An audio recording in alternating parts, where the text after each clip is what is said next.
네, 함께 보신 하나님 말씀은 구약성경 창세기 1장 26절, 27절입니다. 성경 구절 한 절 읽고 계속해서 칼빈의 기독교 강요 내용 살펴보는 시간 갖도록 하겠습니다. 구약성경 창세기 1장 26절, 27절 말씀, 구약성경 2면 전후를 보시면 되겠습니다. 네, 찾으셨나요? 예, 함께 봉독하겠습니다.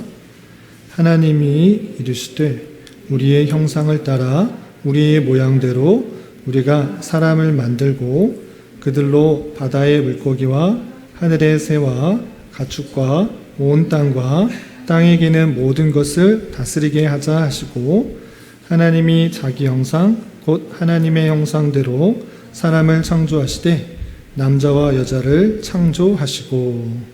아멘. 네, 오늘 인간론에 대해서, 인간에 대한 지식에 대해서 배우기 때문에 오늘 주제와 같은 말씀을 읽어 나갔습니다. 예, 오늘 인간에 대한 지식을 하기 전에 우리가 칼빈의 기독교 강을 통해서 무엇을 얻어야 되는가, 저와 여러분이 이 자리에 왜 있는가, 이것을 잘 생각해 봐야 되는 것입니다. 우리는 이것을 통해서 우리가 믿는 바를 다시 한번 체계적으로 잘 정리하기 위해서 이 자리에 있는 것입니다. 특별히 칼빈이 기독교 강요를 쓸 당시에 우리가 믿는 바를 잘 몰랐어요. 그래서 중세 시대에 그냥 교회에서, 로마 카톨릭이라는 그 교회에서 시키는 대로만 하면 됐기 때문에 무엇을 믿는지 잘 모르고 시키는 것만 했습니다. 그렇게 되다 보니까 잘못된 신앙으로 많이 갔기 때문에 루터나 칼빈과 같은 종교 개혁자들은 우리가 믿는 신앙이 무엇인지를 밝히기에 더욱더 힘썼던 것입니다. 그래서 오직 성경을 가지고 성경을 잘 체계적으로 정리하고 가리키는 일들을 했는데, 특별히 존 칼빈이라는 사람이 다른 사람보다 더 그 성경의 내용을 체계적으로 잘 정리하고 또 알려주었기 때문에 그 존 칼빈의 정리된 내용을 바탕으로 우리의 믿는 바를 다시 한번 확인하고 정리하는 것입니다. 그래서 기독교 강요 초판을 통해서 우리가 배울 수 있는 것이 무엇인가, 우리 지난 시간에 살펴보았듯이 그 차례를 보면 칼빈이 새로운 걸 말하는 것이 아니라 우리가 믿는 것, 그러니까 우리가 율법, 10계명에 대해서 성경에서 나오고 있는데 그 10계명, 율법이 무엇인지, 무슨 뜻인지 다시 한번 밝혀주는 내용이 있고, 또 우리가 믿는다, 사도신경이 있는데 그 무엇을 믿는다고 말하는가, 그냥 달달달 소치 하나 틀리지 않고 달달달 외우는 것이 중요한 것이 아니라 그 고백하는 것, 내가 믿는 것이 무슨 뜻인지를 잘 밝혀주는 내용이 있는 것입니다. 또한 사도신경과 또 어떤 내용이죠? 주기도문. 주님께서 우리에게 이렇게 기도하라 라고 알려주셨는데 그게 무슨 뜻인가? 그냥 주기도문을 마치 주문 외우듯이 아무 생각 없이 줄줄줄줄 달달달달 몇 번 외우면 효력이 있어지는 그런 주문과 같은 것인가? 그런 것이 아니라 주님께서 우리에게 이런 기도하는 방법을 알려주셨을 때 우리가 어떻게 무엇을 기도해야 되는지 알려주는 것이기 때문에 그 주기도문에 대한 해설이 또 기독교 강요에 담겨 있는 것입니다. 그리고 교회에 있어서 말씀이 중요하지만 말씀과 함께 계속적으로 주님께서 다시 오실 때까지 의식, 예식을 행하라 라고 알려주셨는데, 그것이 성경에 비추어 봤을 때 어떻게 드려야 되는가, 무엇이며 어떻게 드려야 되는가, 성례에 대해서 나온 것입니다. 그래서 율법, 10계명에 대한 강해와 그리고 사도신경에 대한 해설과 또 주기도문에 대한 해설과 성례에 대한 바른 해석, 그리고 잘못된, 거짓된 해석에 대한 내용과 우리가 믿는 신앙의 자유, 그리고 국가에 대해서 어떤 삶을 살아야 되는가, 그것이 나와 있는 것이 무엇이다? 기독교 강요인 것입니다. 아시겠죠? 새로운 것, 정말 복잡하게 막 신학적인 것을 막 말하려는 것이 아니라 기독교인이라면, 성도라면 당연히 알아야 될 10계명, 사도신경, 주기도문, 그다음에 성례, 그리고 우리가 신앙에 대한 자유, 국가에 대한 내용들, 그래서 어떻게 해야 되는지 잘 정리한 것이 기독교 강요다, 이렇게 생각하시면 됩니다.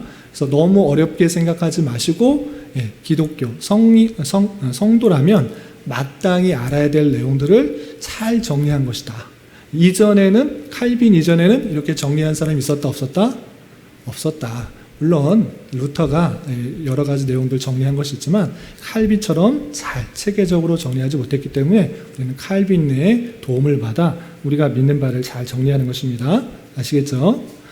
그래서 지난주에는 이런 것들을 배운 데 있어서 처음에 율법들, 십계명, 우리가 믿는 십계명이 무엇인지를 설명하기 전에 서론적인 이야기를 합니다. 서론적인 이야기 뭐냐면 우리가 알아야 될 거룩한 그런 교리의 지식들을 알기 위해서는 두 가지로 나누어서 생각할 수 있다라고 했습니다. 무엇과 무엇이죠? 첫 번째는 하나님에 대한 지식, 그리고 두 번째는 인간에 대한 지식. 우리가 먼저 알아야 될 것은 하나님이 어떠한 분이신가, 우리가 믿는 하나님이 어떠한 분이신가를 잘 알아야지 그것을 통해서 그가 만드신 사람을 알 수 있는 것입니다. 그래서 지난주에는 하나님에 대해서 1시간 안에, 아니 1시간도 아니었죠, 한 20-30분 안에 짧게 축약해서 이런 하나님을 우리가 알아야 된다라고 간단하게 정리했습니다. 기억나시나요? 기억이 잘 안 나신 분은 앞으로 넘겨서 살펴보시기 바라고, 첫 번째 4가지로 분류해서 하나님에 대해서 알자 이렇게 했습니다. 첫 번째는 무엇이냐? 하나님은 지혜로우시고 의로우시고 선하시고 자비로우시고 진실하시고 능력이 많으시고 생명이 풍성하시다. 여러 가지 것들 말했는데 종합적으로 달달달 순서대로 못 외우더라도 이렇게 외우면 좋습니다. 하나님은 온갖 좋은 것의 근원이시다. 그렇죠? 이 밖에 7가지만 있는 것이 아니라 더 많습니다. 성경의 표현에 의하면 훨씬 더 많음에도 불구하고 칼빈은 그냥 7가지 대표적인 것들, 선하시고 지혜로우시고 의로우시고 자비로우시고 진실하시고 능력이 많으시고 생명이 풍성하시다, 7가지만 말했는데 온갖 좋은 것이 다 주님으로부터 나온다. 그래서 첫 번째 알아야 될 것은 하나님이 어떠한 속성, 성품을 가지고 있나, 그것을 알아야 되는 것입니다. 그러니까 온갖 좋은 것이 다 하나님으로부터 나온다. 좋은 것은 다 하나님께로부터 온다. 이것을 잘 먼저 깨달아야 되는 것입니다. 아시겠죠?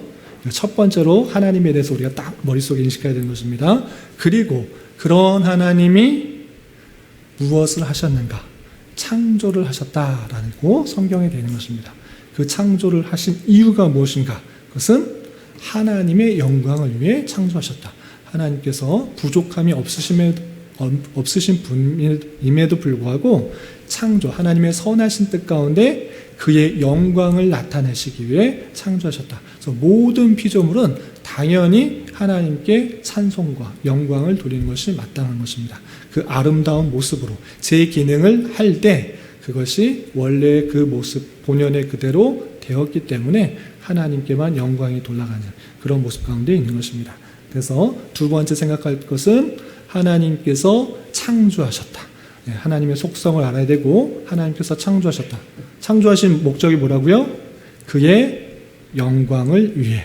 아시겠죠? 그리고 세 번째로 하나님에 대해서 알아야 될 것은 그분이 의로우시기 때문에 재판하신다. 잘못된 것에 대해서 심판하신다. 하나님께서 명령하신 것들이 있음에도 불구하고 그대로 순종하실 때 가만히 계시는 것이 아니라 심판하시는 분이시다. 그것을 알아야 됩니다. 그래서 세 번째로 하나님에 대해서 알을 때 심판하시는 하나님. 창조해서 그치는 것이 아니라 창조고 가만히 그냥 보는 것이 아니라 잘못한 것에 있어서는 반드시 심판하시는 하나님이시다. 이걸 알아야 됩니다. 그리고 심판하시고 끝내는 것이 아니라 하나님께서는 구원하시는 하나님이시다. 어떠한 자를? 그에게 피하는 자, 그에게 나오는 자를 충분히 용납하고 구원하시고 용서하시는 분이시다. 이것을 알려주었습니다. 그래서 하나님에 대해서 네 가지로 딱 정리해서 말하면 하나님의 속성을 알 수가 있고요. 그리고 하나님께서 창조하신 것을 알아야 되고, 세 번째는 심판하시는 하나님, 그리고 구원하시는 하나님. 이것의 내용을 조금씩 덧붙여서 알면 하나님에 대해서 칼빈이 말하고자 하는 기본적인 아주 기본을 우리가 아는 것이다. 이렇게 정리할 수 있는 것입니다. 아시겠죠? 그 하나님에 대해 배웠었고, 이제 하나님에 대해서 바른 지식을 갖고 있다고 하면 자연적으로 알아야 되는 것이 무엇인가? 그것이 인간에 대한 지식입니다. 그러면 칼빈은 인간에 대한 지식, 어떤 것을 알아야 되는지 다음과 같이 설명하고 있는데, 우리 교재를 보면서 설명하도록 하겠습니다. 26페이지입니다. 인간에 대한 지식 2. 우리 자신에 대한 확실한 지식에 도달하려면 우리는 먼저 우리 모두의 조상인 아담이 하나님의 형상으로 창조되었다는 사실을 포착해야 된다라고 말하고 있습니다. 그러니까 하나님에 대한 지식을 이제 4가지로 쫙 정리해서 확실히 알았습니다. 그리고 이제 인간에 대한 지식을 알아야 되는데, 인간에 대한 참 지식을 알려고 하면 인류의 처음으로 돌아가서 그 사람이 어떻게 창조되었는지부터 살펴야지 인간에 대한 확실한 지식을 알 수 있다라고 표현하고 있습니다. 그렇다면 인간의 처음 조상이 누구죠? 아담. 아담이 그럼 어떻게 창조되었는가? 인류, 사람의 처음 모습이 어떻게 창조되었는가를 알아야 되는데, 우리가 시작하기 전에 창세기 1장 26절과 27절에서 읽은 것처럼 인간은 누구의 형상대로 창조되었다? 하나님의 형상. 26절, 27절 보시면 우리의 형상을 따라 우리의 모양대로 우리가 사람을 만들고 이렇게 되어 있습니다. 그리고 하나님이 자기 형상, 곧 하나님의 형상대로 사람을 창조하시되 남자와 여자를 창조하셨다. 이렇게 설명하고 있습니다. 그래서 인류의 처음 조상, 그 인간은 하나님의 형상대로 창조된 사람이구나. 이것을 우리는 알 수 있는 것입니다. 아시겠죠? 그렇다면 여기서 하나님의 형상이 이렇게 사람처럼 머리가 있고 직립보행하고 눈, 코, 입 있고 이런 모습을 말하는 것입니까? 아닙니다. 하나님은 영이시기 때문에 이런 사람의 육체와 같은 모습이 있지 않습니다. 그럼에도 불구하고 하나님의 형상으로 만들었다라는 그 표현이 어떻게 우리는 이해되는가라고 할 때, 다른 성경 전체를 살펴보면 하나님의 형상에 대한 힌트가 되는 내용이 나옵니다. 어디 나오냐? 에베소서 4장 24절과 골로새서 3장 10절에 나옵니다. 우리 예전에 한번 살펴봤는데 복습하는 그런 기분으로 또 처음 대하시는 분도 있으니까 우리 살펴보도록 하겠습니다. 에베소서 4장 24절, 자기 성경을 찾으시고 밑줄을 쳐놓으시기 바랍니다.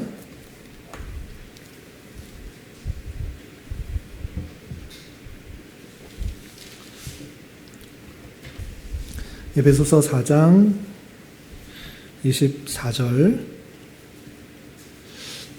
혹시 이 구절만 떼어서 읽으면 이 구절은 익숙한데 이 앞에 문맥이 어떤 상황인지 잘 모르고 이해할 수 있을 것 같아서 22절부터 24절까지 같이 한번 읽어보겠습니다. 시작. 너희는 유혹의 욕심을 따라 썩어져가는 구습을 따르는 옛사람을 벗어버리고 오직 너희의 심령이 새롭게 되어 하나님을 따라 의와 진리의 거룩함으로 지으심을 받은 새 사람을 입으라. 지금 에베소서는 우리의 구원이 어디서부터 나왔는지를 잘 설명한 이후에 그렇기 때문에 우리는 어떠한 삶을 살아야 된다, 이런 걸 말하는 성경입니다. 앞에서는 구원이 삼위일체 하나님의 영원한 작전 가운데 있는 것이다, 우리에게 자랑할 것이 하나도 없다, 하나님의 은혜다 라는 것들을 잘 밝혀주고, 그렇기 때문에 너희는 한 구원을 받은 한 권속이다, 한 공동체다, 이런 것을 강조한 이후에 우리의 속성들이 어떻게 변하는지를 설명하는 중에 이렇게 표현하는 것입니다. 이제 너는 구원받았기 때문에, 하나님의 은혜로 구원받았기 때문에 유혹의 욕심을 따라 썩어져가는 구습을 따르는 옛사람을 벗어버리고, 옛사람은 하나님과의 관계가 이어지지 않은 상태이기 때문에 내 욕심을 따라, 내 즐거움에 따라, 내 정욕에 따라 그렇게 살아가는 옛사람의 모습이 있지만 그것을 다 벗어버려라. 그리고 어떻게 되느냐? 너희 심령이 새롭게 되어서 하나님을 따라 의와 진리의 거룩함으로 지으심을 받은 새 사람을 입으라 그랬습니다. 옛사람, 옛 모습들은 다 벗어버리고 새 사람을 입어야 되는데, 이 새 사람의 모습은 완전히 새로운 그런 모습이 아니라 처음에 하나님께서 지으심을 그 받았던 그 원래 본연의 모습으로 되는 거예요. 다시 한번 하나님께서 창조하신 모습이 있는데 그 모습이 좀 이따 나오겠지만 아담의 죄로 말미암아 타락을 했어요. 그래서 그 좋은 것들을 누리지 못하는 그런 부패 가운데 있는데 그런 옛 성품들, 옛 모습들, 정욕에 따라 사는 그 모습들을 다 벗어버리고 구원받았기 때문에 새 사람을 입어야 되는데 새로운 모습이 되어야 되는데 그 새로운 사람은 완전히 다른 모습이 아니라 원래 하나님이 지었던 그 모습의 회복이다. 이렇게 생각하시면 되겠습니다. 그런데 하나님을 따라 의와 진리의 거룩함으로 지으심을 받은 새 사람을 입어라 되는데 그럼 하나님을 따라 하나님의 형상에 따라 어떻게 지어졌다라고 표현했는가라고 할 때 의와 진리의 거룩함으로 지으심을 받았다 이렇게 표현하고 있습니다. 그래서 이 표현에 의해서 창세기 1장 26절과 27절에 우리가 하나님의 형상대로 지으심을 받았다. 하나님의 형상대로 지으심을 받았다고 하는데 그 뒤에는 뭐가 어떻게 되는지 설명 안 했는데 에베소서 4장 23절 24절 말씀을 근거로 해서 하나님께서 하나님을 따라 지으셨을 때 의의 모습이 있었고 진리의 거룩함으로 지으셨었구나. 그 모습들이 있었는데 이제 그 모습을 다시 회복해야 되는구나. 새 사람의 입음으로 다시 그 모습을 나타내야 되는구나. 이것을 생각할 수 있는 것입니다. 이 표현에 의해서 하나님의 형상은 의로운 거고 또 거룩함이 있는 것이다. 이렇게 이해할 수 있는 것입니다. 여기까지 이해되시죠? 하나님의 그 의로움과 그 거룩함, 성결과 구별됨의 모습, 그 모습들이 처음에 아담에게, 첫사람에게 있었다. 이렇게 생각하시면 되겠습니다. 그리고 또 성경을 부지런히 막 찾아보니까 이런 표현도 있는 것입니다. 골로새서 3장 10절 말씀 같이 한번 찾아보겠습니다. 골로새서 3장 10절 말씀 찾으셨나요? 같이 한번 읽어보겠습니다. 시작. 새 사람을 입었으니 이는 자기를 창조하신 이의 형상을 따라 지식에까지 새롭게 하심을 입은 자니라. 비슷한 표현을 또 사도 바울이 하고 있습니다. 이제 구원을 받았기 때문에 옛 사람을 벗어버리고 새 사람을 입으라. 새 사람은 완전히 다른 새로운 그런 모습이라기보다는 창조하셨을 때 그 모습을 회복하는 그런 모습이다. 이렇게 표현하고 있습니다. 그런데 여기서 자기를 창조하시는 이의 형상을 따라 하나님의 형상을 따라 지으심을 받았다고 했습니다. 그것을 따라 지식에까지 새롭게 하심을 입은 자다. 이런 표현이 있습니다. 그래서 이 표현을 따라서 하나님께서 그의 형상을 따라 지으셨을 때 지식의 모습이 있었겠구나. 이걸 생각하는 것입니다. 그래서 이 두 구절에 의해서 하나님의 형상은 확실하게 정말 확실한 것은 무엇이냐? 지식 또는 지혜, 의, 거룩함 이 세 가지는 확실히 하나님의 형상으로 생각할 수 있다라는 것입니다. 이것이 원의라고 원래적인 의미, 하나님의 형상의 원래적인 의미다라고 표현하기도 하고 좁은 의미라고 해서 협의라고도 표현하는 것입니다. 이해가 되죠? 확실하게 구체적으로 표현됐기 때문에 원의 또는 협의라고 표현하는 것입니다. 이렇게 하나님의 형상을 따라 지음 받았는데 이 은혜의 선물에 의하여 하나님께 너무나 밀착되어 있기 때문에 아주 밀접되어 있어서 하나님과 대화할 정도로 그렇게 밀접한 관계에 있었기 때문에 어떤 삶을 살 수 있었는가? 만일 그가 하나님께서 그에게 주신 의로움 속에 굳게 서 있더라면 영원히 그분 안에서 살 수도 있었다라고 표현했습니다.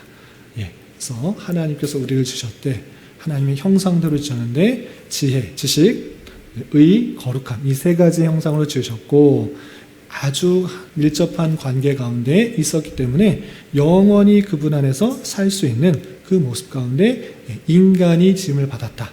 인간의 최초의 모습을 우리는 생각해 볼 수가 있는 것입니다. 여기서 잘 살펴보면 만일 조건입니다. 하나님께서 그에게 주신 의로움 속에 굳게 서 있더라면 계속 그렇게 했더라면 그분 안에서 영원히 살 수 있는 그런 은혜를 누릴 수 있었는데, 그런 선택을 할 수 있었는데, 그렇지 않은 경우에는 그렇지 못한다라는 그런 가정이 들어있는 것입니다. 여기서 생각할 수 있는 것은 인간이 어떻게 창조되었는지와 인간이 어떤 의지를 갖고 있는지, 자유의지를 갖고 있는지를 보여주는 그런 표현이다. 이렇게 할 수 있겠습니다.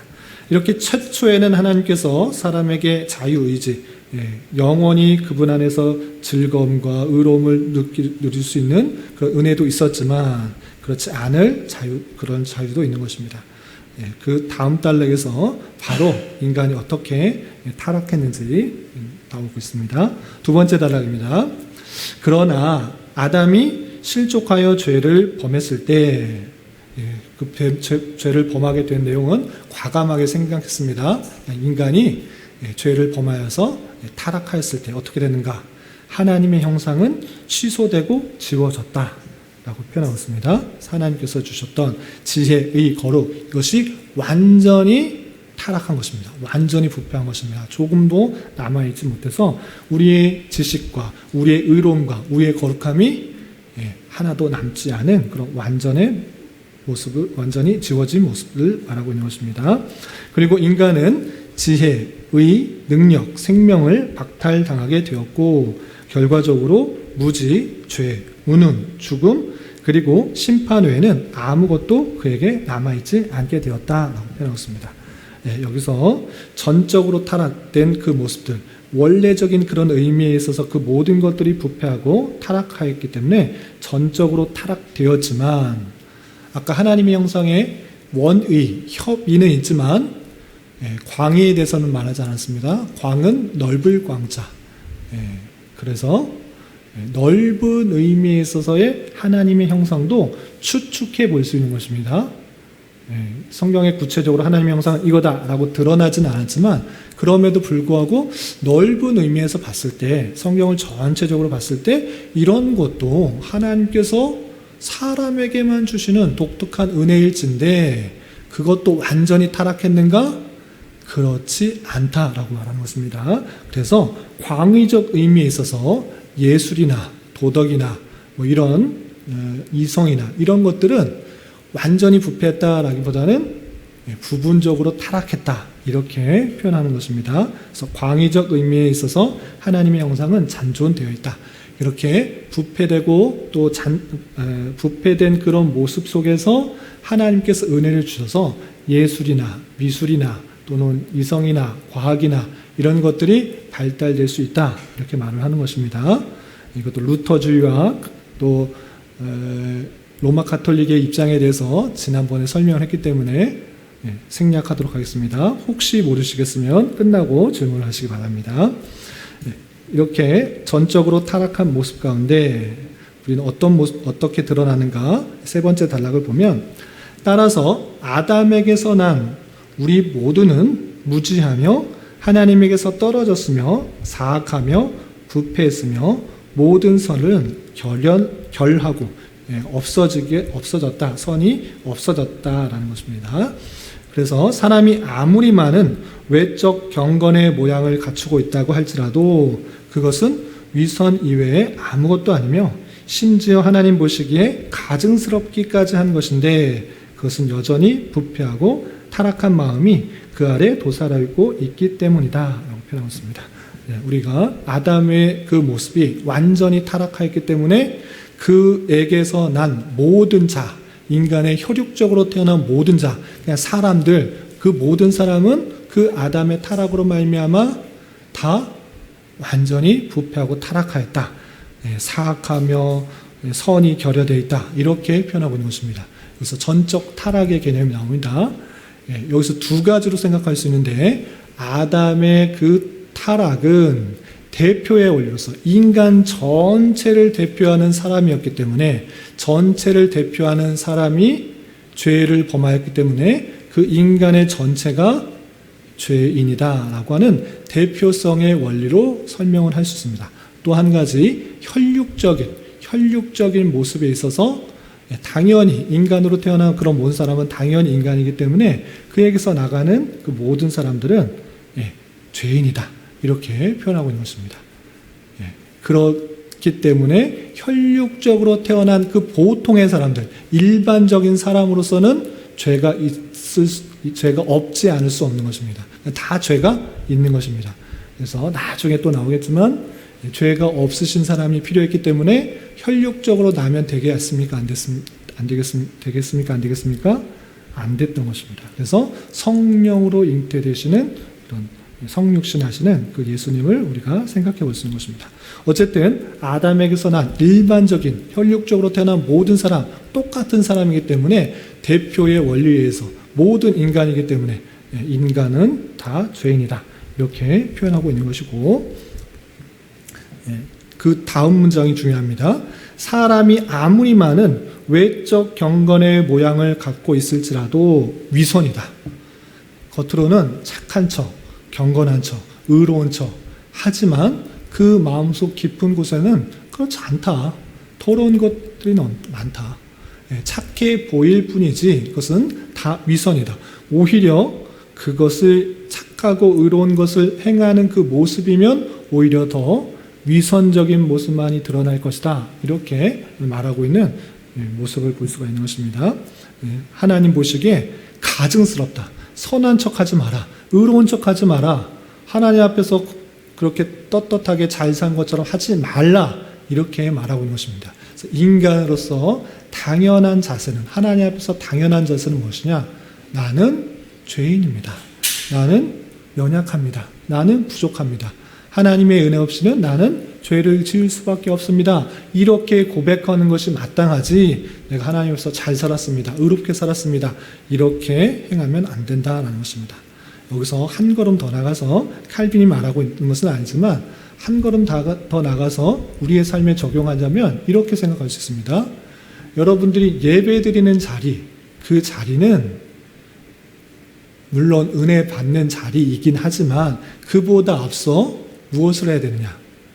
나 같은 죄인도 살려주셔서, 구원해 주셔서, 인도해 주셔서 감사합니다라고 꿇어 엎드려 나아가는 자리입니다.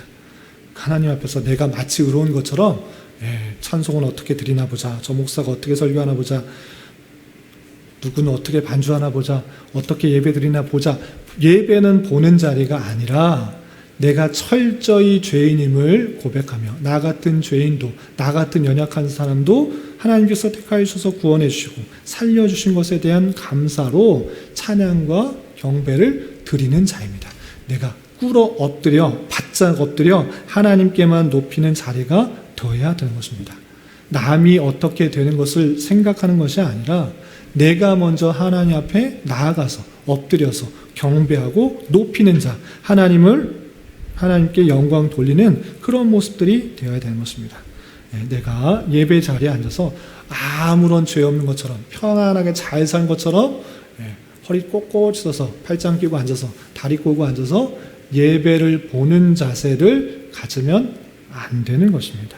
그런 자세가 아니라 정말 마음, 실제로 삶으로, 자세로 바짝 엎드려서 굽혀서 경배할 수는 없을지라도 마음은 하나님 앞에 내 죄를 고백하며 연약함을 고백하며 경건한 모습으로 하나님 앞에 찬양하고 경배하는 그 모습들로 나가는 것입니다. 칼빈의 이 표현 유익 있게 다시 한번 살펴보시기 바랍니다. 하나님 보시기에 가증스럽기까지 한 것이다. 경건의 모양을 갖추고 있을지라도 내가 선한 척, 잘 사는 척, 의로운 척 하는 거 위선이다. 하나님 앞에 가증스럽다. 이렇게 표현하고 있는 것입니다. 아담이 이래 타락한 모든 자는 부패와 타락 가운데 있는 줄 알아. 항상 내 자신의 죄악들을 보면서 겸손히 주님 앞에 나아간 자가 되어야 될 것입니다. 관련 구절로서 사무엘상 16장 7절과 예레미야 17장 10절이 있는데 찾아볼까요? 아니면 제가 읽어드릴까요? 네? 읽어드리겠습니다. 사무엘상 16장 7절. 이거 어떤 거냐면 사무엘이 사울 대신 또 다른 왕을 택하는 거예요. 왜 사울 왕을 버리시고 또 다른 왕을 택했을까요? 사울이 잘했기 때문에 아니면 못했기 때문에? 당연히 못했기 때문에. 잘했으면 계속 왕했겠죠. 그런데 처음에는 하나님 잘 섬기는 것처럼 하는데 그렇지 못했어요. 하나님 말씀을 순종하기보다는 자기가 막 제사 지고 자기가 어떻게 해보려고 하는 불순종의 모습들이 나타났어요. 그래서 하나님께서 사무엘을 통하여서 다른 사람 즉 이새의 집에 가서 왕을 한번 택해봐라 그랬습니다. 그랬더니 사무엘이 키 크고 멋진 사람을 딱 보는 거예요. 저 사람 왕하면 좋겠다 이렇게 생각했는데 하나님께서 그 사람을 왕으로 하라고 그랬을까요? 말라고 했을까요? 안 했어요. 야, 지금 사울 시켜봤지 않느냐. 사울은 키도 크고 멋지고 아주 잘 할 것 같은데 시켜봤더니 엉망이지 않느냐. 그러니까 그런 것 외모로 보지 말라라는 그 말씀 중에 이렇게 하고 있습니다. 사무엘상 16장 7절 제가 한번 읽어드리겠습니다. 여호와께서 사무엘에게 이르시되 그의 용모와 키를 보지 말라. 내가 이미 그를 버렸노라. 내가 보는 것은 사람과 같지 아니하나니 사람은 외모를 보거니와 나 여호와는 중심을 보느니라 하시니라. 하나님은 무엇을 보신다? 중심. 사람은 외모를 보고 평가하고 저 사람 멋있다, 저 사람 참 의롭다, 저 사람 참 뛰어나다 이렇게 생각할 수 있어도 하나님은 그 마음의 중심을 보신다. 겉모습은 그럴싸해 보이지만 그 마음속 봐봐라. 다 부패하고 타락한다. 선한 것이 있는지 없는지 다 보신다. 이렇게 말씀하시는 것입니다. 비슷한 표현으로 예레미야 17장 9절과 10절, 10절만 되어 있는데 9절부터 제가 읽어드리겠습니다. 만물보다 거짓되고 심히 부패한 것은 마음이라. 누가 능히 이를 알리오마는. 여호와는 심장을 살피며 폐부를 시험하고 각각 그의 행위와 그의 행실대로 보응하나니. 만물보다 거짓되고 심히 부패한 것이 무엇이다? 마음이다. 마음. 사람의 마음이 이렇게 부패하였다. 하나님께서 이렇게 선언하고 계시는 것입니다. 그런데 하나님께서는 심장을 살피고 폐부를 시험하고 각각 그 행위와 그의 행실대로 보응하신다. 하나님께서는 그 모든 것들을 다 하시고 감추는 것 없이 심장, 폐부 다 살펴서 보응하신다. 심판하신다. 이렇게 표현하고 계시는 것입니다. 사람에게는 이렇게 부패하고 타락이 있어서 하나님 보시기에 잘못된 것은 반드시 심판하신다라는 것입니다. 그래서 아담 이래 그 태어난 모든 혈육적으로 태어난 인간, 모든 인간들은 다 부패하고 타락하여서 하나님 보시기에 부패한 것들이 있으면 심판을 받아야 됩니다. 그런데 그럼에도 불구하고 그 타락한 인간, 그 인간에게 무엇을 요구하시는가? 그것이 세 번째 단락에서 이렇게 표현되고 있습니다. 세 번째 단락 제가 읽겠습니다. 우리는 태어날 때부터 하나님께서 받으실 만한 어떤 것도 할 수 없고 우리 힘으로는 그분을 기쁘시게 해드릴 수도 없지만 그럼에도 불구하고 우리가 할 수 없는 바로 그것을 행해야만 한다. 우리는 하나님의 피조물들이기 때문에 그의 영광과 명예를 위해 봉사하고 그의 계명에 순종해야만 한다 그랬습니다. 여기서 조금 이해가 안 되는 것 같은 표현이 있습니다. 어떤 표현이 그렇습니까? 우리는 태어나서 어떤 선한 것도 할 수도 없고 어떤 힘으로 우리 힘으로 그분을 기쁘시게 해드릴 수 없다. 왜? 부패하고 타락했기 때문에, 완전 타락했기 때문에 우리는 할 수 없다. 그런데 그럼에도 불구하고 우리가 무엇을 해야 된다? 우리가 할 수 없는 바로 그것을 해야 된다. 이렇게 표현했습니다. 아니 부패하고 타락했는데 할 수 없고 하나님 앞에 선을 행할 수 없는 사람인데 왜 어떻게 우리는 그 선을 행해야만 한다라고 주장하고 있는지 그것을 잘 생각해 봐야 됩니다. 칼빈은 우린 부패하고 타락했다. 완전 타락했다. 우리는 마음속에 부패하고 타락한 것, 악한 것뿐이다. 이렇게 말했음에도 불구하고 인간은 당연히 하나님께서 주신 그 선한 것, 하나님을 기쁘시게 하는 것, 영광 돌리는 것을 해야만 한다라고 표현하고 있습니다. 이것을 잘 이해해야 됩니다. 우리가 부패하고 타락했기 때문에 안 해도 된다라고 말하지 않습니다. 그럼에도 불구하고 해야 된다라고 표현하고 있는 것입니다. 쉬운 예를 들겠습니다. 여러분들 도로 밖에 나가면 도로에 차들이 많죠? 도로에 차도 많은데 경찰관이 다 서 있으면 모든 그 법들도 잘 지키고 규정 속도도 잘 지키고 신호도 잘 지키지만 모든 경찰이 도로에 쫙 깔려 있지 않잖아요? 그렇지만 어떻습니까? 경찰 없으면 그냥 신호가 좀 바뀔랑 말랑하면 그냥 노란불이면 빨리 가자 하고 빨간불이네 하면서도 아이 모르겠다 가고, 또 파란불 신호등이 있으면서도 또 간혹 사람 없네 가기도 하고, 또 원래 우회전할 때 신호등에서 서야만 하는데 아이 뭐 이거 이런 법이 다 있어 하고 정말 희한하다 그러고 그냥 가기도 하고, 저도 좀 찔리고. 그리고 속도도 딱 정해준 규정 속도가 있는데 아이 뭐 이거 카메라도 없는데 꼭 지켜야 되나 하고 그냥 가는 경우가 상당히 많습니다. 우리의 본성상 그 모든 도로의 법칙과 규칙들과 그 내용들을 다 지킬 수도 없습니다. 지켜야만 하지만 지킬 수 없습니다. 너희들 못 지키니까 너는 가는 가망 없었다. 사람들 가망성 없다. 지키지 마. 그냥 지키든지 말든지 마음대로 해. 그러면 도로의 차들이 어떻게 됩니까? 완전히 무질서가 되는 거죠. 파란불이건 빨간불이건 내가 그냥 몰래 경찰만 없으면 그냥 가면 되지 하고 완전히 다 뒤죽박죽 사고가 나고 엉망진창이 되는 것입니다. 잘 못 지키지만 그럼에도 불구하고 지켜라 좀 지켜라. 그래야지 그나마 그 도로에서 사고 안 나니까 지키라고 계속적으로 요구를 하는 것입니다.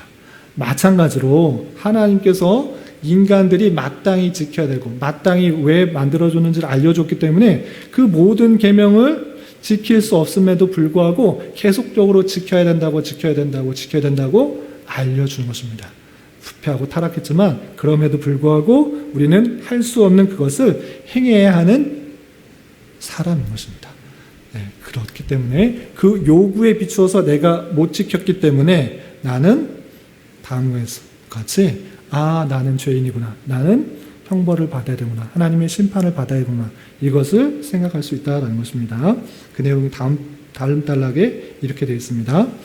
마지막 단락 보시면 그러나 사실상 우리 가운데 자기 책임을 수행할 수 있는 능력이나 의지를 가지고 있는 사람은 없기 때문에 항상 그 모든 것들을 다 지킬 수 없다. 이렇게 하는 것입니다. 없기 때문에 우리는 어떻게 되느냐? 당연히 하나님께서 공의대로 죄를 벌하시는 것으로 우리는 저주를 받아야 하며 영원한 사망의 심판을 받기에 합당하는 것을 인정해야만 한다는 것입니다.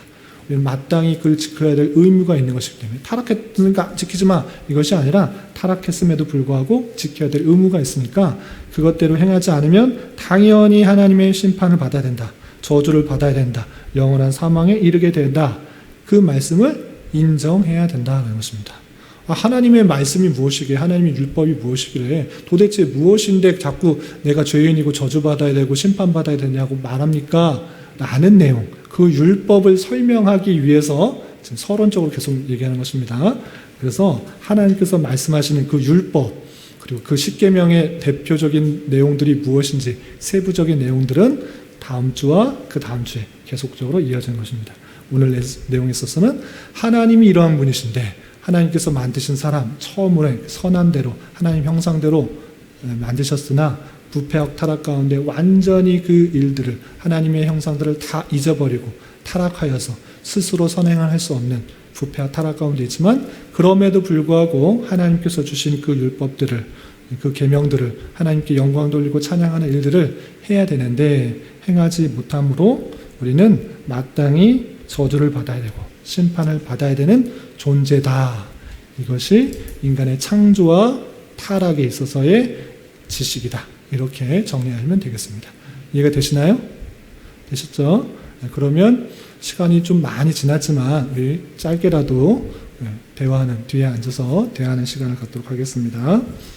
잠깐 기도하고 뒤쪽 자리에서 모이도록 하겠습니다.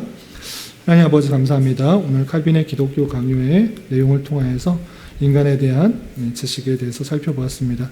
하나님께서 인간을 어떻게 창조하셨고 또 인간이 타락하게 되어서 우리에게 어떤 의미와 어떤 상태가 있는지에 대해서 살펴보았는데 이런 말씀을 따라서 우리가 우리 본성상 참으로 부패하고 타락한 것들이 너무 많이 있음을 잘 고백하며 오직 하나님께만 의지하고 하나님께만 피하는 자 되게 하여 주시옵소서.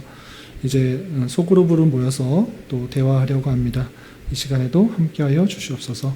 예수님의 이름으로 감사히 기도드리옵나이다. 아멘.